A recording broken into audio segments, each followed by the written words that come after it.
Bismillahirrahmanirrahim. Di dalam ayat yang menerangkan tentang Isra Mi'raj tadi sudah disebutkan, yaitu subhanalladzi asra bi 'abdihi lailan minal masjidil haram ilal masjidil aqsa alladzi barakna haulahu linuriyahu min ayatina innahu huwas samiul basir. Shadaqallahul azim.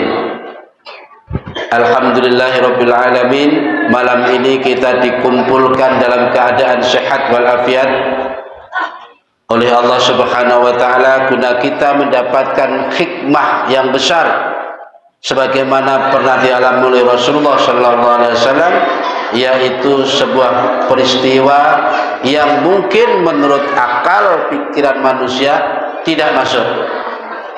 Namun kalau Allah menghendaki maka terjadi. Apa saja yang menurut akal manusia gak masuk, tapi Allah berkehendak maka jadi. Sebagaimana Isra Mi'raj.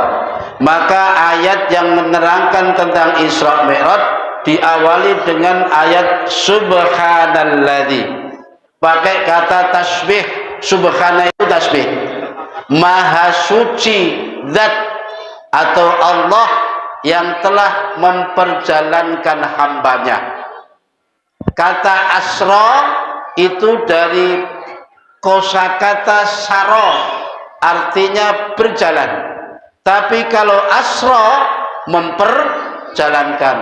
Dalam hal ini Kanjeng Nabi sebagai orang yang dijalankan. Abdihi itu kata fasih, sedangkan asra ini Allah adalah kata aktif, ya. Maka Nabi dijalankan, berarti Nabi terima beres lah. Bapak Ibu yang dimuliakan Allah Subhanahu wa taala, Isra, anak-anak itu hafal. Apakah Isra itu? Isra adalah perjalanan Nabi dari Makkah sampai Masjidil Aqsa Palestina. Kalau saya ceritakan secara mendetail tentu tidak cukup waktu yang disediakan. Kita langsung jujuk jujuk dipendam ceritanya. Yang penting gini saja. Oleh Nabi Isra Mi'raj itu adalah diperintahkannya melaksanakan sholat 5 waktu. Kalau kita pikir begitu pentingnya perintah sholat sehingga Allah berkenan memanggil Rasulullah secara langsung. Padahal kalau perintah-perintah yang lain cukup melalui malaikat Jibril membawa wahyu disampaikan.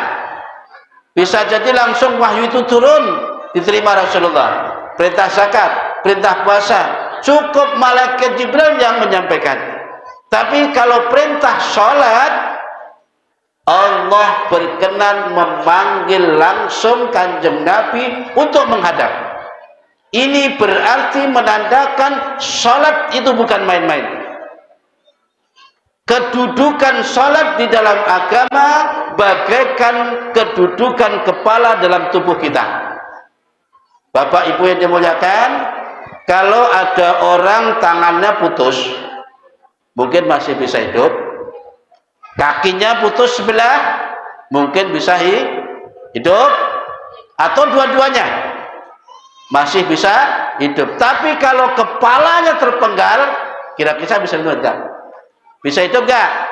Kalau toh masih hidup itu berarti turunan kuntilanak kali ya. Ya toh? Pasti tidak bisa hidup. Ya toh? Nah, itu pertanda betapa pentingnya posisi kepala. Begitu juga salat. Besok di hari kiamat pertama kali yang dipertanyakan atas seorang hamba adalah salat. Awwalu ma yuhasabu alaihil abdu yaumal qiyamah as-salat.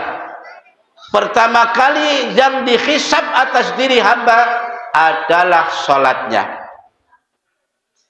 In wujidat tamatan kubilat wasairu amali.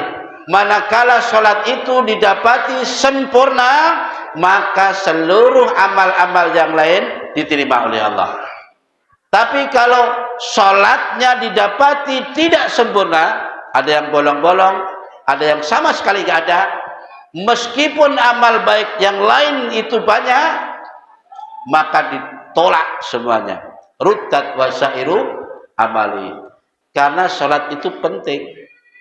Nah, peristiwa Isra Mi'raj ini sebagai simbol besar, ya toh, perjalanan Rasul dalam Isra Mi'raj itu digambarkan dalam ketika kita sholat. Mari kita buktikan.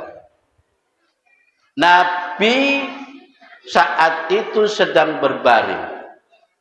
Bukan berarti Nabi tidur. Meskipun mata terpejam, hatinya tetap berzikir. Itu Nabi.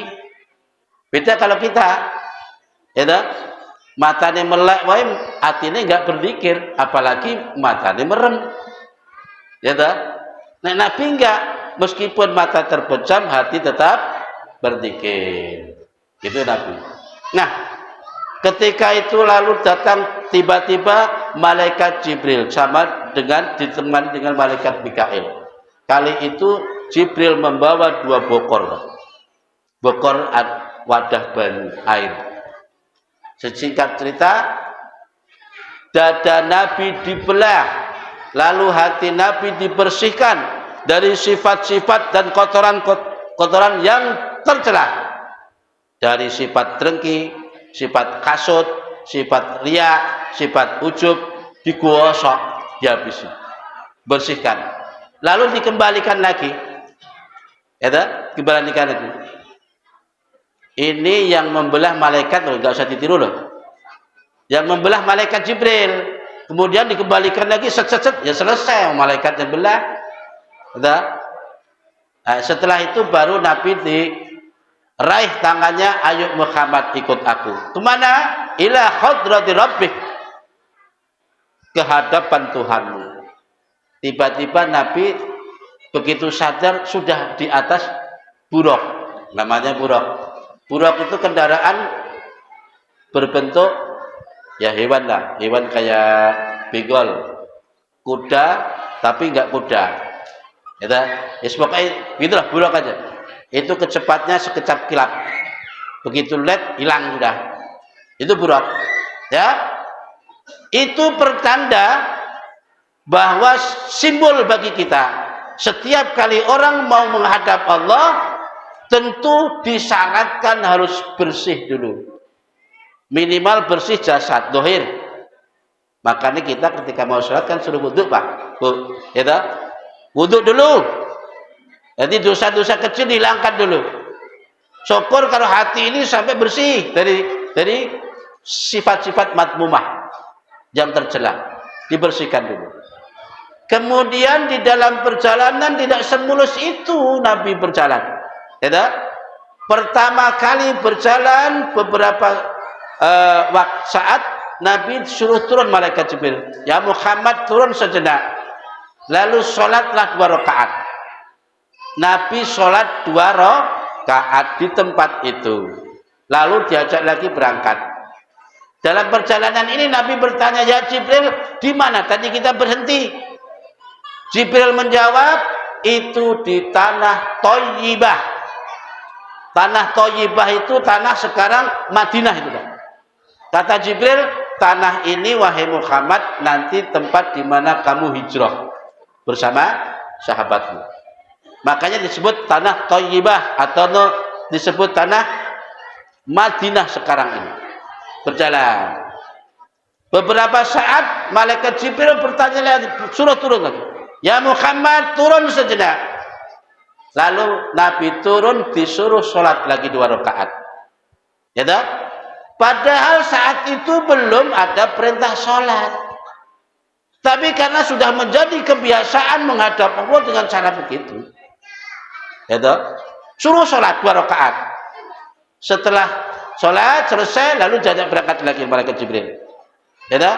Di tengah jalan Nabi bertanya lagi, ya Jibril, kita tadi singgah kedua di mana? Itu di Gunung Tursina. Gunung Tursina itu di mana waktu itu Allah memberi wahyu dan bercakap dengan Nabi Musa alaihissalam, disebut Gunung Tursina. Berangkat lagi.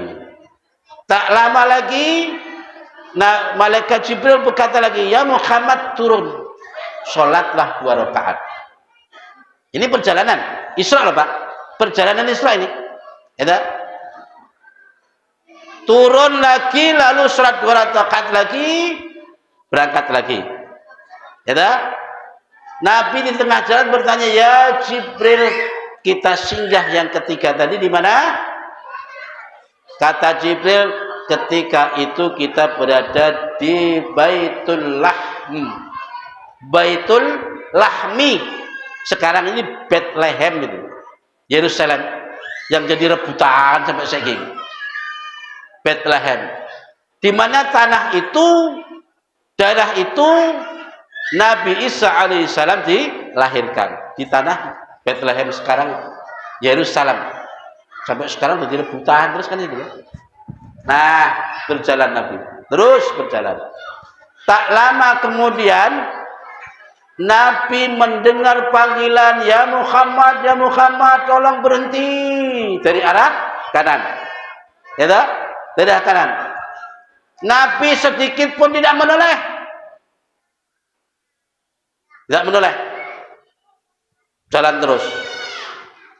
Akhirnya terdengar lagi teriakan tadi. Kali ini justru dari arah kiri. Ya Muhammad, tolonglah, tunggu, berhenti. Nabi pun tidak menoleh sedikit pun. Ya tak? Nabi bertanya kepada malaikat Jibril, ya Jibril, aku kok mendengar teriakan orang dari arah kiri, kananku. Itu teriakan siapa? Wahai Muhammad, itu adalah teriakan Yahudiyah. Ajakan Yahudi. Andaikan kau menoleh sedikit saja, maka niscaya umatmu akan jadi Yahudi semua. Begitu juga sebelah kiri tadi. Kalau dari kiri tadi siapa ya Jibril? Kalau dari kiri tadi adalah teriakan Nasraniyah. Orang-orang Nasrani, teriakan Nasrani, ajakan Nasrani. Andaikan kau menoleh sedikit saja, niscaya umatku jadi Nasrani semua.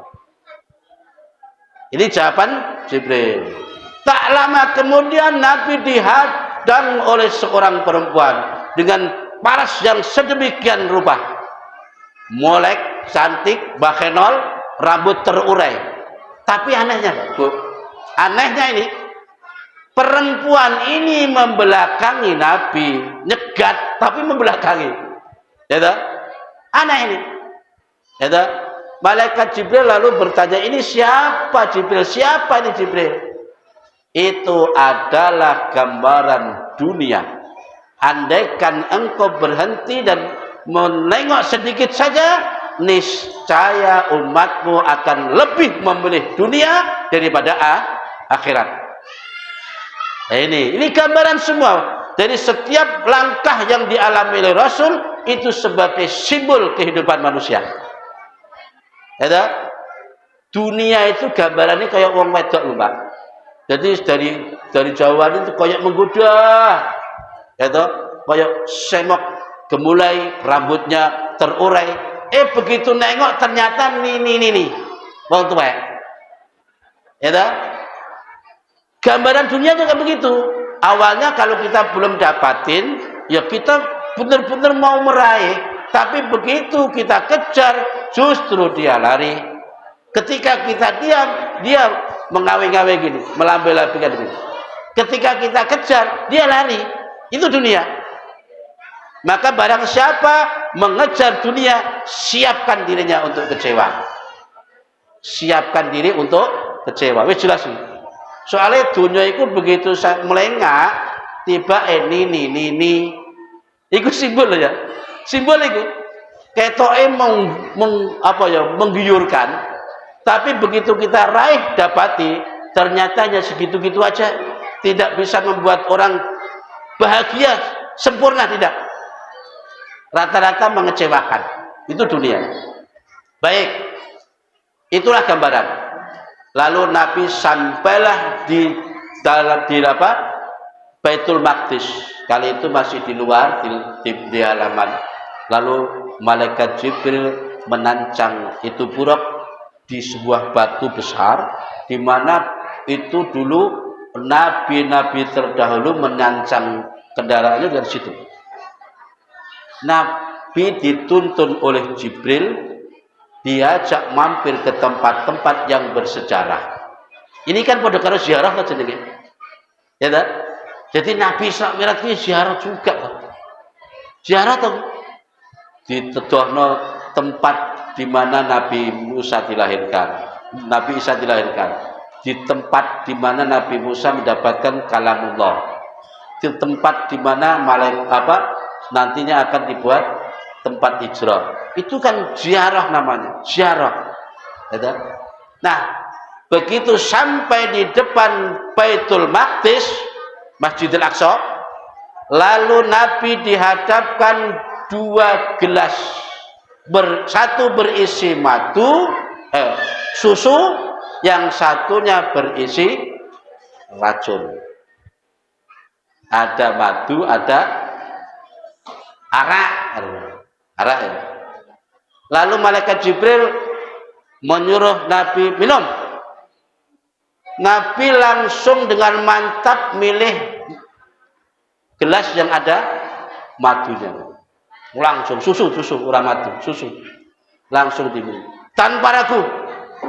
Kata Jibril, qad shaddaqta ya Muhammad. Sungguh tepat pilihanmu ya Muhammad. Engkau memilih gelas yang berisi susu. Andaikan kau memilih gelas yang berisi arak, niscaya umatmu pada teler semua. Wong Nabi milih susu, umatnya cek akeh sing teler. Ya, itu simbol semua, Pak, simbol. Setelah itu Nabi diajak masuk, kemudian di situ ternyata wajah-wajah mulai Nabi Adam sampai Nabi Isa ditemui oleh Nabi Rasul. Lalu sholat berjamaah, sholat berjamaah. Tak lama kemudian Nabi diraih tangannya oleh malaikat Jibril. Kali ini diajak suatu tempat, ternyata di situ sudah dihadapkan dengan tangga, anak tangga. Tidak bisa dibayangkan tangga itu begitu indahnya. Kalau emas itu jadi urusan dunia, ya, yakut, yakjut, iku ning kuno kabeh. Anak tangga itu terbuat dari minimal inten dah. Saking indahnya.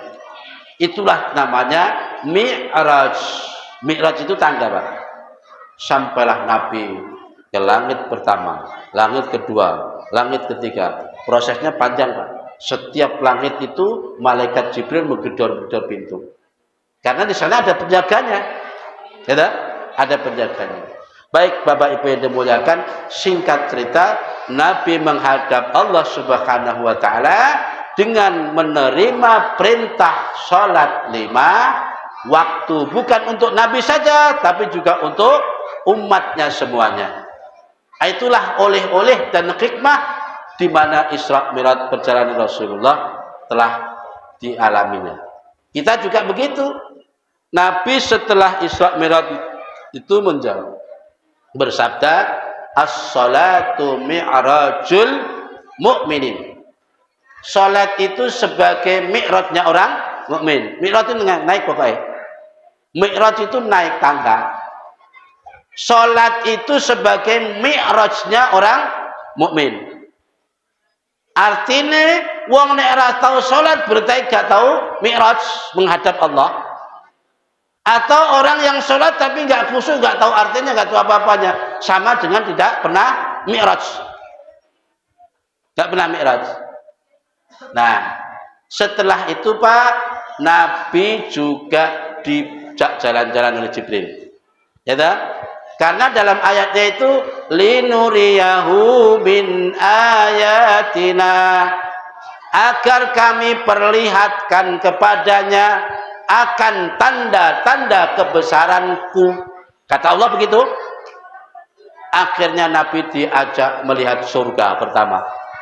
Di dalam surga itu namanya surga, Pak, sebaik enak dan menyenangkan. Nabi minimal ya saat itu Nabi melihat ada orang yang kali itu tanam padi, ya, begitu ditanam sekaligus panen. Ya, begitu ditancapkan langsung panen. Begitu panen, belakang sudah dipanen itu tumbuh lagi, Pak. Tumbuh lagi, panen lagi. Itu tandanya apa? Kata Jibril, itulah orang yang dulu ketika di dunia suka bersedekah, suka membantu orang yang membutuhkan. Dia sedekah jariah seperti membantu pembangunan masjid, pembangunan madrasah, pondok pesantren, mencerdaskan anak-anak. Itu jariah namanya. Pahalanya seperti itu. Nanti di surga tanamannya tidak pernah berhenti buah. Sekali dipanen buah lagi, sekali panen buah lagi. Itu gambaran. Lalu Nabi juga melihat, diperlihatkan, bukan melihat, diperlihatkan neraka. Selain surga juga neraka. Ini kalau diceritakan dalam perjalanan Nabi di neraka ini, Masya Allah, luar biasa, Bapak Ibu. Mohon maaf Ibu-Ibu, saya suplik dari sekian banyak apa yang dilihat Rasul. Suplik aja. Ya, ini begini ceritanya. Setelah Isra Mi'raj itu kan, Nabi belum cerita apa-apa itu, belum cerita. Apa yang disaksikan Nabi pada saat diajak jalan-jalan di neraka, belum cerita tentang itu. Suatu saat Siti Fatimah, putri beliau tercinta, dan Sayyidina Ali, menantu beliau, menghadap. Siti Fatimah, Sayyidina Ali menghadap Rasulullah. Begitu masuk salam, kemudian mendapati Rasulullah menangis terseduh-seduh. Sayyidina Ali bertanya, "Ma yubkika ya Rasulullah?" Apa yang menyebabkan engkau nangis begitu deras ya Rasul? Nabi lalu sambil bercerita pula, Nabi menangis itu. Nabi bercerita begini, pada saat aku di-mi'rajkan, aku diajak jalan-jalan oleh Jibril, pertama ke surga, lalu ke neraka. Begitu aku diajak jalan ke neraka, begitu dahsyatnya aku saksikan berbagai macam jenis siksaan di neraka. Nabi sambil nangis bercerita itu. Bahkan Nabi ya memandang Siti Fatimah. Aku lihat dari sekian banyak siksaan neraka itu, ternyata kebanyakan dari kaum perempuan. Ini mohon maaf, kaum perempuan. Di saat itu Nabi melihat ada perempuan yang digantung dengan rambutnya. Rambut itu, rambut. Kemudian bawahnya dipanggang. Ini di dalam kitab ada, Pak. Ini enggak bohong, bukan ceritanya Pak Firoh ini. Bukan cerita saya ini. Di dalam Al-Qur'an, di dalam kitab ada. Duratun Nasihin. Ya, wis dipancung, digantung rambut, mana bawahnya dipanggang. Nabi juga melihat ada perempuan yang dibelenggu. Ini belenggu tidak pakai tali temali, tapi pakai lidah. Lidahnya ditarik sedemikian rupa, panjang, molor, lalu dibuat belenggu, tangan, kaki, dipanggang lagi, gantung. Ini Pak. Nah, kemudian Nabi juga melihat, menyaksikan jenis siksaan perempuan. Kali ini Nabi menyaksikan perempuan yang dibelenggu tali, tapi mohon maaf, pakai talinya ini tali dari ini Pak, dari buah dada. Nggak tahu bagaimana ceritanya, buah dada itu sampai melingkar, melilit badannya sampai digantung. Ya, itu bisa terjadi karena Allah mengendaki. Ya, kemudian Nabi juga menyaksikan orang yang dipanggang, ya, di atas api yang membara, badannya digantung dengan sedemikian rupa. Ada orang perempuan yang hari-hari hanya titil-titil dagingnya Pak. Masya Allah. Dagingnya dewe dipangan dewe.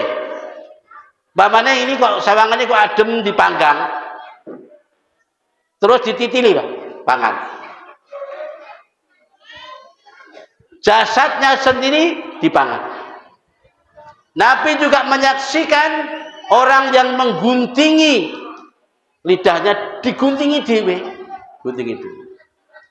Nabi juga menyaksikan ada orang yang kepalanya dikepuri dewe. Loh, kok kurang pekerjaan toh? Dasar dikepuri dewe. Mungkin guatal, mungkin dikuopru dewe. Wis pokoknya darah nggak karuan, masih saja dikepuri. Ya, macam-macam. Ya, toh? Nabi juga menyaksikan orang yang di depannya ini, di depan ada santapan daging yang lezat, tapi justru dia memakan daging sebelahnya yang busuk, yang banyak belatungnya. Padahal ada daging yang lezat, yang enak, nggak dimakan. Dia justru memilih daging yang busuk. Ya, toh? Kan aneh tuh ini. Enak daging, enak ikan asin, dia milih ikan asin. Nah, Sayyidina Ali, Siti Fatimah mendengarkan cerita ini sambil menangis terseduh-seduh. Siti Fatimah lalu menyengkal atau menyelap cerita Rasul. Ya Rasul, ya Abi, ya abahku. Sebetulnya apa yang dibuat mereka? Apa yang diperbuat mereka ketika di dunia? Akhirnya Nabi menceritakan satu persatu. Mohon maaf ya, kalau ada yang tersinggung atau kita sedang mengalami, mohon maaf. Ini cerita hikmah Isra Mi'raj langsung dari kitab.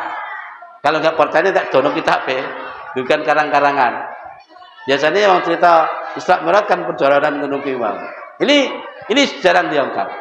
Siji, kenapa orang perempuan disiksa dengan digantung rambutnya? Kata Nabi, orang perempuan ini adalah biasa membuka rambutnya dipandang laki-laki lain. Artinya rambut gak pernah dijilbabi. Makanya jilbab. Sing ora jilbaban terserah, sing jilbaban monggo, sing penting aku ceritakan itu. Ya ta? Nek arep nantang siksa neraka nggih monggo. Dilepas jilbabe. Ya? Rambut bisa dibiasakan terurai, nanti justru itu yang akan membelenggu dirinya sendiri. Yang kedua, Nabi menceritakan kenapa ada perempuan yang dibelenggu dengan lidahnya. Itu adalah perempuan yang suka menyakiti suaminya melalui kata-katanya. Mohon maaf ibu-ibu ya. Ya tak? Ada keterangan begini. Dalam kitab Duratun Nasikin ada, dalam kitab Tanbihul Ghafilin ada. Bila mana seorang perempuan mengatakan kepada laki-lakinya begini, Pak sampean itu gak pernah yang nukok aku baju. Umpama mohon maaf ini Pak. Amale 70 tahun lenyap sekaligus. Ayo. Amale 70 tahun lenyap bagi perempuan ini. Ayo. Perlu ora? Ngeri pokoknya. Iku sok ben lidahnya yang mengucapkan itu belenggu dengan buat gantung dirinya. Yang suka menghujat suaminya, menyakiti suami melalui lidahnya, perkataannya, menyakiti hati suami dengan lidahnya. Utawa kowe biyen rene teko monggo swalaboh. Wah, entek itu amale sampean. Entek pokoke. Masya Allah bapak memang duwe swalamoh menan. Teko-teko nggo swalamoh tok memang. Tapi aja diucapne. Hilang amale wong wedok. Ya, itu di dalam kitab. Kemudian ada yang dibelenggu dengan memakai ini Pak, mohon maaf buat dada. Ya, ini saya sampaikan, benar-benar saya sampaikan. Mungkin selama saya sini belum pernah saya menyampaikan peristiwa ini. Ini saya sampaikan. Itu siksaan perempuan yang berhias diri bukan untuk suami, tapi untuk diperlihatkan kepada laki-laki lain. Keluar rumah dengan bangganya dia memperlihatkan dandanannya agar dilihat orang laki-laki lain. Kemudian tidak pernah mandi dari janabat. Sesuk siksane kaya ngono ki. Dibelenggu dengan dari tali temali dari buah dada duanya itu. Ya, adapun perempuan yang nitili dagingnya dewe, ditili. Iku perempuan ya padha wae hampir sama, yang suka keluar rumah tanpa izin suami. Ya, kadang suami datang dari kantor, dari kebun, omah kok tutupan, begitu buka ora nek wong Jawa arep ngombe pakai kendi kotong. Ya wis panas-panas tekok sawah. Ngelak kendi kotong, gak mentolong ngeprok dase to. Tibake diurus-urus, sing wedok malah pergi sibuk arisan, sibuk senam, sibuk gak tahu kemana. Wong wedok kaya ngono kuwi sok ben dititili daging. Dititili dhewe, tangan dhewe. Silakan. Ini kok wedok terus to ya? Memang ceritanya begitu, Pak. Laki-laki juga ada. Di antaranya ya, Nabi menyaksikan orang yang keberatan memikul kayu, Pak. Sudah keberatan masih ditambahi lagi. Wes ngerti gak kuat ini ditambahi dibuang kok ini. Nabi bingung, itu kok pekerjaan orang apa toh? Nabi bertanya kepada Jibril, ya Jibril, ini siksaan orang apa? Ini gambaran siksaannya orang yang mendapatkan amanah Allah, tidak mampu melaksanakan amanah, tapi masih mencari lagi amanah. Itu kita tahu, Pak, jabatan itu amanah. Wis dadi kepala ketua loh, pokoknya ketua iki. Pokok dikongkon ditunjuk mana, jadi ketua mana, gelem mana. Nanti begitu pilihan jadi ketua mana, gelem mana. Pokoknya ketua dek terus sampai ketuaan.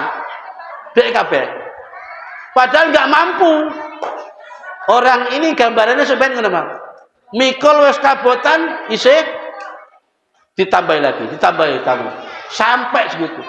Satu sisi malaikat menjeplaki. Ayo, berangkat.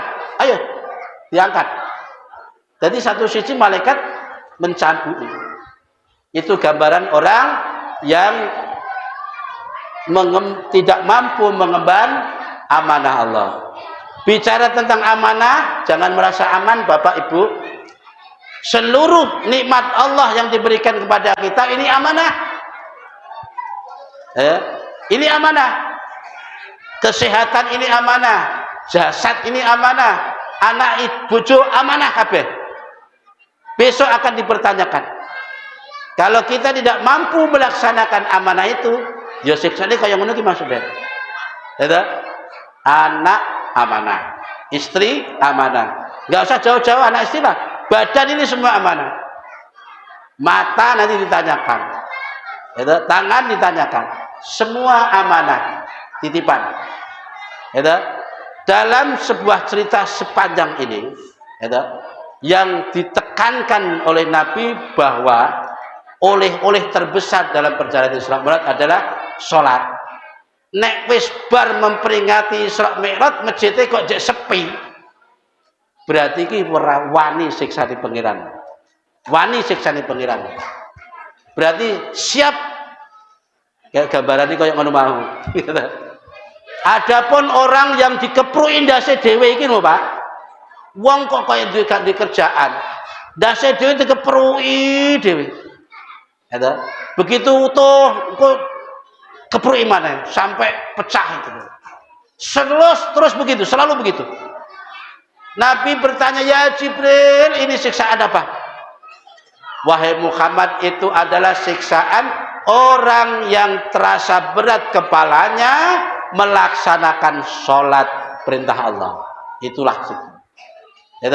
Sok dikeprukin dasi, sing ngepruki dhewe.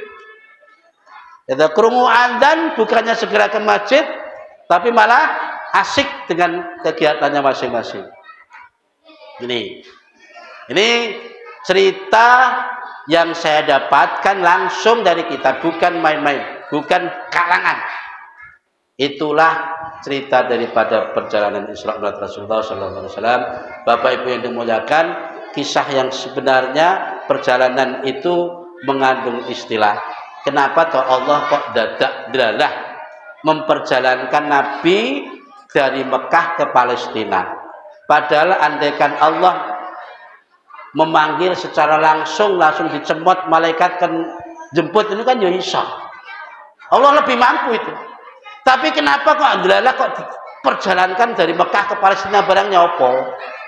Ternyata itu mengandung simbol bahwa ketika seseorang mau menghadap Allah, ya toh, pertama perbaiki dulu hubungan antar manusia. Jadi perjalanan Mekah ke Madinah itu adalah simbol hubungan hablum minan nas. Sebaik apapun hubungan manusia dengan Allah, tapi nek karo hubungan sesama kurang baik, maka kurang baik pula hubungan dengan Allah.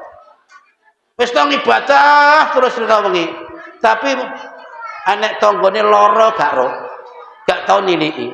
Anek anak yatim jerit-jerit kaliren ora roh dhek. Asik puter tasbih. Ya toh? Maka ini juga tidak baik dalam pandangan Allah. Hablum minallah minan nas perlu diperbaiki. Itu perjalanan Isra. Ya toh? Perjalanan Isra. Ini ada cerita apa? Ada cerita ini. Begini ceritanya. Ada seorang hamba taat seumur-umur pakai ibadah, tidak mengenal maksiat. Ya toh? Padangin dunia enggak tahu roh. Hari-hari siang malam untuk ibadah. Malaikat datang memberi kabar. Memberi kabar. Ini aku mau datang, mau mengumumkan pembacaan nama-nama wali-wali Allah. Wali-wali Allah. Gitu kan? Orang ini dengan bangganya, oh pasti namaku ikut ya. Pasti namaku ikut dalam daftar nama-nama wali. Begitu malaikat datang lalu membacakan nama-nama waliullah, si A, si B sampai Z, tidak ada satupun nama dia disebut. Ini. Padahal orang ini siang malam beribadah kepada Allah, tidak mengenal maksiat. Ya tak? Dia lalu menyangkal, wahai malaikat, barangkali kamu salah atau kelewat, coba dibaca lagi dah. Namaku kok nggak ada? Malaikat baca lagi. Oh nggak ada. Kok aneh ya? Namaku kok nggak ada? Gitu. Akhirnya malaikat pun mendapat jawaban dari Allah. Kenapa nama orang ini tidak masuk dalam cantum daftar wali-wali Allah? Karena kesalahannya cuma satu. Dia hanya asik ngurusi hubungannya dengan Allah semata. Sementara hubungan dengan sesama tidak tahu sama sekali. Dia hanya asik ibadah, asik muter tasbih, gak peduli anak-anak yatim kaliren, anak bocah miskin arep sekolah budal nanti sangu nangis, ibu-ibu bingung. Ya tak? Ada orang yang mestinya minta ditolong, meskipun dia mampu tapi nggak tahu. Itu namanya asik hablum minallah tak. Padahal perjalanan Nabi dari Mekah ke Madinah itu sebagai simbol perbaiki dulu hubunganmu dengan sesama. Hablum minan nas. Nah, adapun Mi'raj naik, itu naik itu hubungan hablum minallah. Artinya kalau kita mau menghadap Allah, hablum minallah, maka perbaiki dulu hubunganmu dengan sesama. Dengan kata lain, barang siapa ingin ketemu Allah, maka hampiri dulu hamba-hambanya. Dengan kata lain, ada bahasa begitu. Barang siapa mau ketemu Allah, maka hampiri dulu hamba-hambanya. Ya, urusan karo hamba itu, selesaikan. Bapak Ibu yang dimuliakan Allah Subhanahu wa taala, mungkin itu sekelumit cerita berkenaan dengan hikmah Isra Mi'raj. Semoga kita dapat mengambil pelajaran apa yang saya sampaikan. Juga Saya juga berdoa semoga kita mendapatkan hidayah dan berkah Allah Subhanahu wa taala dalam peristiwa Isra Mi'raj tersebut. Kurang lebihnya mohon maaf. Bila taufiq wal hidayah wa ridha wal inayah. Wassalamualaikum warahmatullahi wabarakatuh.